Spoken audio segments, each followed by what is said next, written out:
Welcome है दोस्तों, एक बार फिर से आपके प्यारे YouTube channel today study smart पर। दोस्तों आज हम आपके लिए एक और नई भर्ती की जानकारी लेकर के आए हैं आईआईटी रुड़की के अंदर, जिसमें बहुत सारे वीडियो आप लोगों ने देख चुके हैं ऑलरेडी। और आप लोग जो है फिर भी इंक्वायरी के लिए हमें ही मैसेज कर रहे हैं, कॉल कर रहे हैं, पूछ रहे हैं कि सर ये जो वैकेंसी चाहिए क्या इसमें हम फॉर्म भर सकते हैं क्या। ठीक है, इसमें ये एक्सपीरियंस मांगा है, इसमें क्वालिफिकेशन मांगी है, तो हमें थोड़ा डाउट है, उसको आप क्लियर कर दीजिए। तो एक एक बंदे से तो मैं बात करके उनके डाउट क्लियर नहीं कर सकता, तो आप लोगों के लिए जो है समय का अभाव होते हुए भी मैं ये वीडियो लेकर के आया ताकि आप सबके डाउट क्लियर हो जाए और आपको फिर डिसाइड करना है कि इसमें फॉर्म भरना है या नहीं भरना है। तो जैसे कि आप सबको यहाँ देख रहे हैं, फॉरम की ऑनलाइन डेट जो है 28 फरवरी 2025 से चालू हो चुकी है और इसकी लास्ट डेट जो है 7 अप्रैल 2025 है। जिसमें आप देखेंगे डिफरेंट टाइप का पोस्ट है, जिसमें जूनियर टेक्निकल सुपरिटेंडेंट का है, यूआर का 2 पोस्ट है, ईडब्ल्यूएस का 1 है, टोटल 3 पोस्ट है। लेवल 6 पे ये वैकेंसी है। 18 से 32 ईयर्स इन्होंने एज मांगी है। सीरियल नंबर 2 ग्रुप बी में जो है वह असिस्टेंट सिक्योरिटी ऑफिसर का फीमेल कैंडिडेट का है। ओनली फीमेल कैंडिडेट ही जो है इस पोस्ट पर अप्लाई कर पाएंगे और वो जनरल का है। ठीक है, वही लेवल 6 पे है। 18 से 32 ईयर्स एज लिमिट मांगा गया है। 3 नंबर पर जो वैकेंसी है वो है जूनियर इंजीनियर सिविल का है, 1 पोस्ट है, और 1 पोस्ट ईडब्ल्यूएस का है। टोटल 2 पोस्ट है। लेवल 6 पे वह 18 से 32 ईयर्स एज मांगा गया है।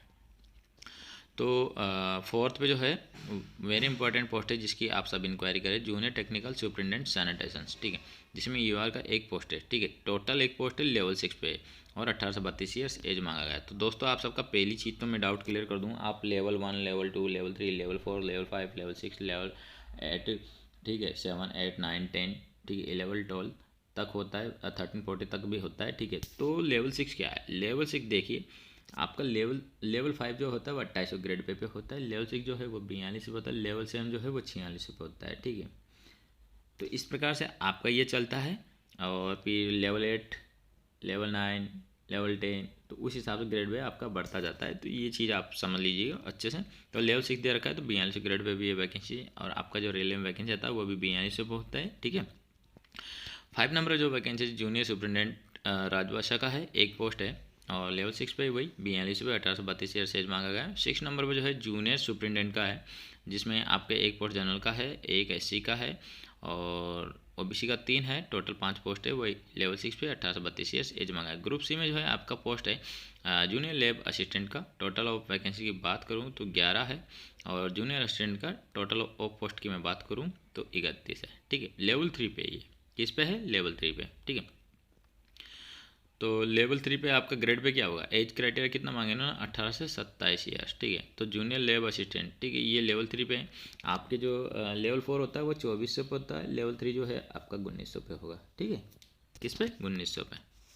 1800 से स्टार्ट होता है ग्रेड पे, जो आपका ग्रुप सी में होता है, जैसे कि हॉस्पिटल अटेंडेंट वगैरह ये। ठीक है, तो वो 1800 पे होता है, और ये आपका 1900 पे है। ग्रुप 4 जो है सॉरी आपके ग्रेड जो 2400 है वो लेवल 4 पे होता है। यहाँ पर ये देख लिया अपन ने। ठीक है, अब इनकी क्वालिफिकेशन की बात कर लेते हैं अपन। जूनियर टेक्निकल सुपरिटेंडेंट में जो है आपके यहाँ पर देख सकते हैं एमएससी मांगा है, इलेक्ट्रॉनिक्स में, कंप्यूटर साइंस में, केमिस्ट्री में, फिजिक्स में, इस प्रकार से क्वालिफिकेशन दी हुई है। ठीक है, असिस्टेंट सिक्योरिटी ऑफिसर फीमेल के लिए जो ग्रेजुएट मांगा है विद 4 ईयर रिलेवेंट एक्सपीरियंस मांगा गया है फील्ड के अंदर। और यहाँ पर मिलिट्री या एनसीसी फायर फाइटिंग ट्रेनिंग का जो है वो भी मांगा गया है। ठीक है, यहाँ पर आप देख सकते हैं ये क्वालिफिकेशन की साफ साफ फ्रंट में पोस्ट के जस्ट सामने जो है इन्होंने क्वालिफिकेशन लिखी है। जूनियर इंजीनियर सिविल में जो है diploma 3 year in civil engineering का मांगा गया है। ठीक है, फिर यहाँ पर सैनिटेशंस की पोस्ट की जो बात है ग्रुप 4 की, उसकी बात कर लेते हैं। जूनियर टेक्निकल सुपरिटेंडेंट सैनिटेशन, ठीक है, जिसमें BSc plus diploma in public health and sanitation मांगा है। ठीक है, तो दोस्तों आपको एक चीज़ मैं बता दूँ, यहाँ पर और करके और लिखा हुआ है इन्होंने, क्या लिखा हुआ है? Senior secondary school 10+2 in science stream से मांगा है। ठीक है, और diploma in public health and sanitation plus 3 year relevant experience in a reputed organization. ठीक है, तो बहुत सारे स्टूडेंट का है, उन सबका यहीं से इसी पोस्ट को लेकर के जो है सवाल पूछे जा रहे हैं मेरे से।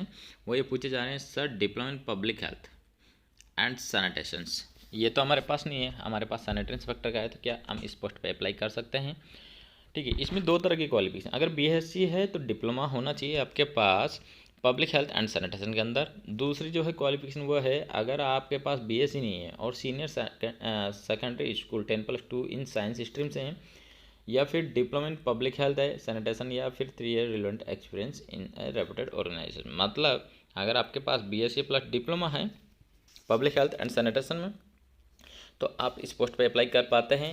अगर आपके पास बीएससी नहीं है और आप 12th साइंस स्ट्रीम से हैं और diploma in public health and sanitation का है, तो साथ में आपके पास 3 ईयर का एक्सपीरियंस भी होना ज़रूरी है। ठीक है। आपने एक वैकेंसी देखी होगी डीजीएचएस में जो आई थी आपके हेल्थ इंस्पेक्टर की, उसमें भी सेम वही था। अगर आप उस पोस्ट को ग्रेजुएशन से भर रहे थे तो ग्रेजुएशन पहले डिप्लोमा से भर रहे थे तो उसमें कोई एक्सपीरियंस नहीं था, लेकिन टोन से कोई भर रहा था तो उन्होंने उस पर एक्सपीरियंस कंपलसरी मांगा था। ये चीज़ ध्यान रखना आप। तो सेम वह का वही क्वालिफिकेशन यहाँ पे रखा गया, लेकिन वहाँ पर सैनिटरी इंस्पेक्टर का डिप्लोमा था। ठीक है। यहाँ पे जो है डिप्लोमा इन पब्लिक हेल्थ का मांग रहे हैं या सैनिटेशन का, तो ये डिप्लोमा अलग होता है। ठीक है। ये सैनिटरी इंस्पेक्टर का नहीं होता है। आपको मैं क्लियर शब्दों में मेंशन कर रहा हूँ, ये डिप्लोमा अलग होता है, सैनिटरी इंस्पेक्टर का डिप्लोमा अलग होता है। जिसके पास सैनिटरी इंस्पेक्टर डिप्लोमा है, अगर वो सोच रहे हैं सैनिटरी इंस्पेक्टर की वैकेंसी है, तो आप गलत सोच रहे हैं दोस्तों। ठीक है। डिप्लोमा 2-3 तरह के होते हैं आपके। ठीक है। डिप्लोमा इन पब्लिक हेल्थ का भी होता है। ठीक है। Diploma in public health inspector का भी होता है, डिप्लोमा इन हेल्थ इंस्पेक्टर का भी होता है, डिप्लोमा इन सैनिटरी इंस्पेक्टर का भी होता है। तो ये अलग अलग है। डिप्लोमा इन सैनिटेशन का भी होता है। लेकिन आप सिर्फ एक काम करना, फॉर्म ज़रूर भरना, एक्सेप्ट रिजेक्ट करना जो है डिपार्टमेंट का काम है। आप कोई भी जज ना बने। ठीक है। मैं भी जज नहीं बन रहा, मैं भी आपको क्लियर बोल रहा हूँ, क्योंकि भरने से सिर्फ आपका पीस जाएगा और कुछ नहीं जाएगा। ठीक है। लेकिन अगर आपने ये सोचा कि इसमें सैनिटरी इंस्पेक्टर वाले अलाउ नहीं है और हम इसमें फॉर्म क्यों भरें, और किसी ने भर दिया और उन्होंने अलाउ कर दिया, समझ रहे मेरी बात को, तो आप तो गए ना काम से।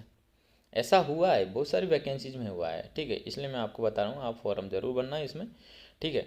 बहुत सारी जगह पे जो है ऐसी चीज़ें सामने आई है कि क्वालिफिकेशन जो मांगी वो क्राइटेरिया जो स्टूडेंट है वो फुलफ़िल नहीं कर रहा था, लेकिन बाद में उन्होंने उसमें रिलैक्सेशन देते हुए उनको कंसिडर किया है। और जिन्होंने फॉर्म नहीं भरा उनको कोई बेनिफिट नहीं मिला, लेकिन जिन्होंने भरा उनको बेनिफिट मिला। तो आप इन चीज़ों से ना चुके, आप फॉर्म जरूर भरें। ठीक है। चाहे आपके पास सैनिटरी इंस्पेक्टर हो, चाहे आपके पास हेल्थ इंस्पेक्टर का हो, चाहे आपके पास हेल्थ सैनिटरी इंस्पेक्टर का डिप्लोमा हो, आप जरूर बनना। बस क्वालिफिकेशन ध्यान रखना, बीएससी तो कंपलसरी है होना। ठीक है।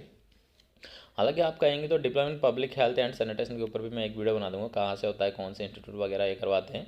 एक सेपरेट वीडियो बना दूंगा, इसके ऊपर बता दूंगा आपको कहाँ से आप ये कर सकते हैं। लेकिन बहुत कम वैकेंसीज आती है जहाँ पे इस तरह की क्वालिफिकेशन मांगी जाती है। ज़्यादातर ये मान लीजिए 99% में जो है सैनिटरी इंस्पेक्टर कोर्स ही मांगा जाता है, तो ज़्यादा आपको दिक्कत लेने की ज़रूरत नहीं है। जूनियर सुपरिटेंडेंट राजभाषा का भी इसमें, जिसमें post graduate degree in Hindi से मांगा गया, बैचलर डिग्री इन इंग्लिश से भी मांगा गया है। ठीक है। ये क्वालिफिकेशन होना चाहिए। जूनियर सुपरिटेंडेंट का भी, जिसमें आप यहाँ पर देखेंगे मास्टर डिग्री मांगा है, bachelor degree with 2 year relevant experience मांगा है, और knowledge in computer office application and secretary का मांगा गया है। जूनियर लेबर असिस्टेंट में जो है आप यहाँ पर देखेंगे बैचलर डिग्री मांगी गई है फील्ड के अंदर, बीसीए या डिप्लोमा इन इंजीनियरिंग का मांगा गया। बाबर बहुत खतरनाक क्वालिफिकेशन था। जूनियर असिस्टेंट में जो है वो कंप्यूटर ऑफिस एप्लीकेशन में जो है वो मांगा गया है। फीस जो है आप यहाँ पर देख सकते हैं, यूआर का 500 है, ओबीसी ईडब्ल्यूएस का 400 है, एससी एसटी का जो है यहाँ पर नील है। क्या है? एकदम नील। ओके। तो आप 28 फरवरी से ऑनलाइन कर सकते हैं, 7 अप्रैल इसका लास्ट डेट है। और आपने अभी तक हमारा टेलीग्राम ग्रुप ज्वाइन नहीं किया तो वो ज्वाइन कर लीजिएगा, ताकि आपको जो है वहाँ पर ये नोटिफिकेशन वगैरह हम सेंड करते रहते हैं। वीडियो का बनाने के लिए जो है टाइम का अभाव होता है, तो हम नहीं बना पाते, तो हम उनकी जानकारी जो है हमारे टेलीग्राम पे या व्हाट्सएप चैनल पे शेयर कर सकते हैं। लिंक जो है आपको वीडियो को डिस्क्रिप्शन में मिल जाएंगे। और अगर आपको फॉर्म भरते टाइम कोई दिक्कत होती है, कोई प्रॉब्लम हो रही है, या आपको क्वालिफिकेशन लेकर कोई डाउट है, तो आप इंक्वायरी रिक्वायरमेंट IIT.AC इस पर भी मेल कर सकते हैं। कॉन्टैक्ट नंबर दिया हुआ है, इस पर भी आप संपर्क साध सकते हैं। ठीक है। Thank you. Bye bye. Take care.